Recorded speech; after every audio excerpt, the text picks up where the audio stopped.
نحمد ونصلي على رسوله الكريم أما بعد أعوذ بالله من الشيطان الرجيم بسم الله الرحمن الرحيم أفلا تتفكرون صدق الله العلي العظيم এখানে যারা এসেছেন নিশ্চয়ই সচেতন এবং শিক্ষিত। আমরা আলোচকদের মাধ্যমে অনেক কিছুই জেনেছি, আরো জানার অনেক কিছুই আছে। ষড়যন্ত্র চলবে, এটা তো সাধারণ কথা। আপনার শত্রু আপনার ভিতরে ষড়যন্ত্র করবে না, এটা কেমন কথা? চার্চে দেওয়ার কি আছে? আপনার প্রতিপক্ষ আপনাকে হটাবার জন্য, তাড়াবার জন্য, দুর্বল করার জন্য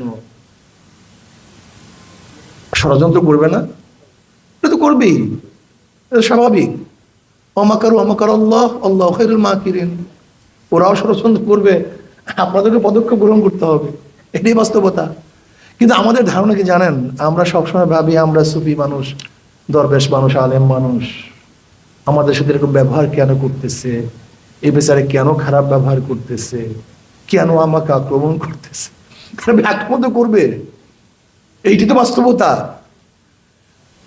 জনাব মুহাম্মদ রাসূলুল্লাহ সাল্লাল্লাহু আলাইহি ওয়াসাল্লাম নামাজ পড়া অবস্থায় তার সের মোবারকের উপরে উটের পচা নাড়িগুলি চাপিয়ে দেয় নাই? কই আমাদেরকে দিচ্ছে না এখনো।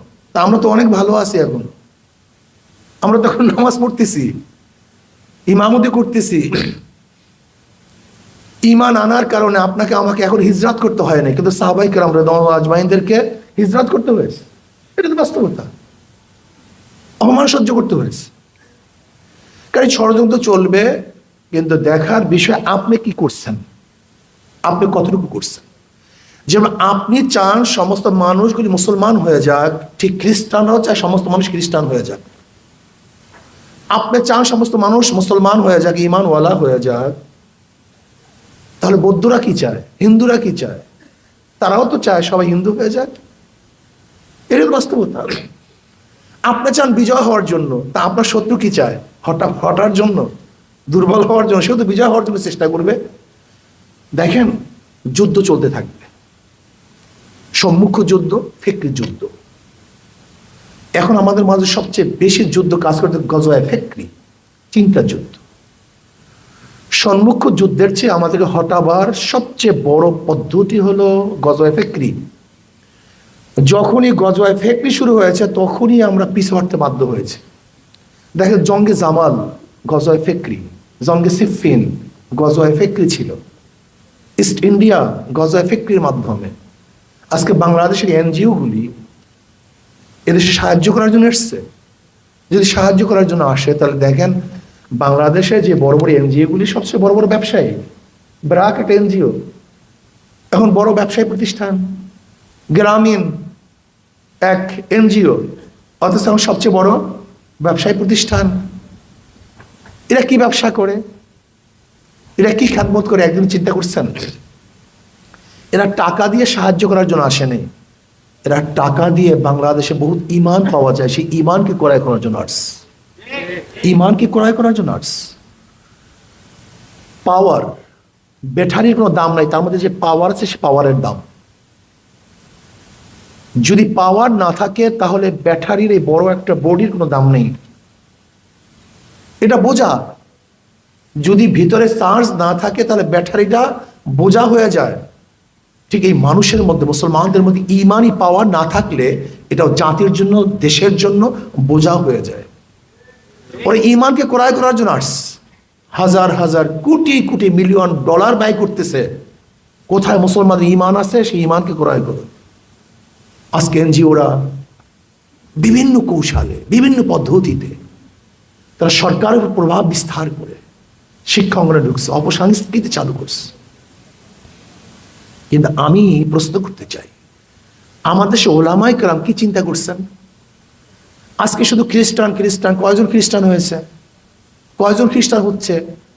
আর আপনি কি চিন্তা করছেন কত মুসলমান নাস্তিক হচ্ছে, কত মুসলমান ইসলাম বিদ্বেষী হচ্ছে, কত মুসলমান ইসলামের বিরুদ্ধে বিরূপ ধারণা করছে? চিন্তা করতে পারি নাই। আজকে হাজারো মুসলমানদেরকে বেঈমান বানাবার জন্য সরকার এনজিওদের ভিত্তিতে যে শিক্ষা কারিকুলাম প্রচার করছে, প্রতিষ্ঠিত করছে, এই পড়াশোনা করলে একজন মুসলমান থাকতে পারে না। সেখানে প্রেম কিভাবে করবে, কিভাবে হাত ধরবে, কিভাবে চুমু দিবে, প্র্যাকটিক্যাল শিক্ষা দেওয়া হচ্ছে। ড্যান্স কিভাবে দিবে, মাথা কিভাবে নাড়াবে, কোমল কিভাবে ঢুলাবে, গায়ে হলুদের ড্যান্স কোন এলাকার হবে, কোন জায়গার হবে, বাপ মা যদি তাকে কোনো বাধা দেয় তার প্রতিবাদ কিভাবে করতে হবে, কিভাবে মিথ্যা ছলনা করতে হবে, সব কিছু প্র্যাকটিক্যাল শিক্ষা দেওয়া হচ্ছে এই শিক্ষার মধ্যে। আর একটা জাতিকে পরিবর্তন করার জন্য দুইটা জিনিসের প্রয়োজন, শিক্ষা ও সংস্কৃতি। শিক্ষা ও সংস্কৃতির মাধ্যমে একটা হিন্দু জাতিকে মুসলমান বানানো যায়, একটা মুসলিম জাতিকে হিন্দু বানানো যায়। সেই কাজ তারা শুরু করছে। যাই হোক, এই সম্পর্কে আমরা সবাই জানি। এখন করণীয়টা কি? মেঘ থেকে তুই করিস নে ভয়, আড়ালে তার সূর্য হাসে। ওরা দুশ্মন, আমাদের সাথে দুশ্মনী করবেই।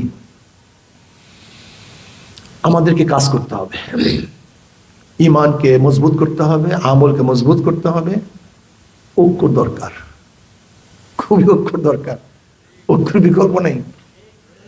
কিছু ইবাদত আছে যা একা একা করা যায়, কিছু ইবাদত আছে যা স্বল্প সংখ্যক জামাতের মাধ্যমে করা যায়, আর কিছু ইবাদত আছে বৃহত্তম একটা জনগোষ্ঠী ছাড়া জানজাম দেওয়া সম্ভব না।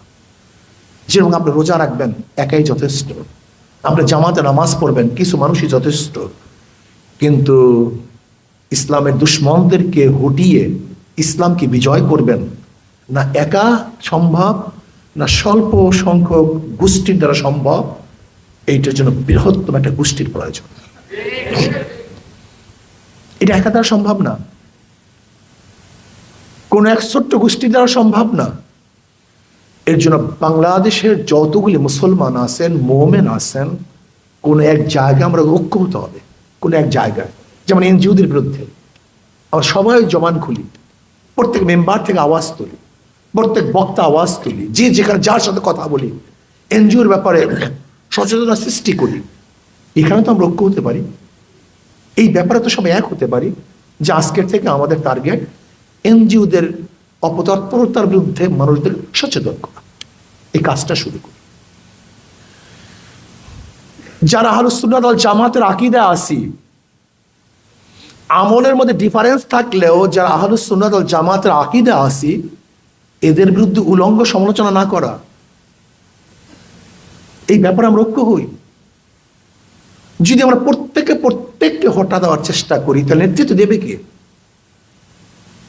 কাউকে না কাউকে নেতৃত্ব দিতে হবে, তো দেবে কে? এর জন্য কমপক্ষে যারা আকীদার দিক থেকে এক, তাদের বিরুদ্ধে খুব বেশি সমালোচনা না করি।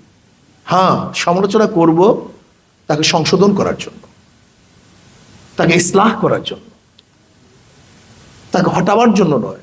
শত্রুতামূলক সমালোচনা করব না, বরং মোহাব্বতের সমালোচনা করব, ভালোবাসার সমালোচনা করব, যেন আমার ভাই সংশোধন হয়ে যায়, যেন সে ঠিক পথে চলতে পারে।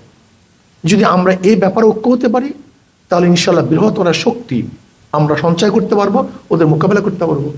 আর দেখেন, আমি কিন্তু স্টেজ ফিডিং ঐক্যে বিশ্বাসী না, আমি কলবি ঐক্যে বিশ্বাসী। দেখেন, স্বামী স্ত্রীর মধ্যে মাঝামাঝি একই বিছানায় থাকে, তার কিন্তু ঐক্য নেই। একই বিছানায় কিন্তু ঐক্য নেই। একই স্টেজের মধ্যে আমরা শত্রু একত্রিত হয়েছি, আমরা ঐক্য নেই। জনাব মুহাম্মদ রাসূলুল্লাহ সাল্লাল্লাহু আলাইহি ওয়াসাল্লাম মদিনায় কিন্তু হজ করনি, ইয়ামানে, তাদের মধ্যে ঐক্য ছিল। আমি কলবি ঐক্য চাই।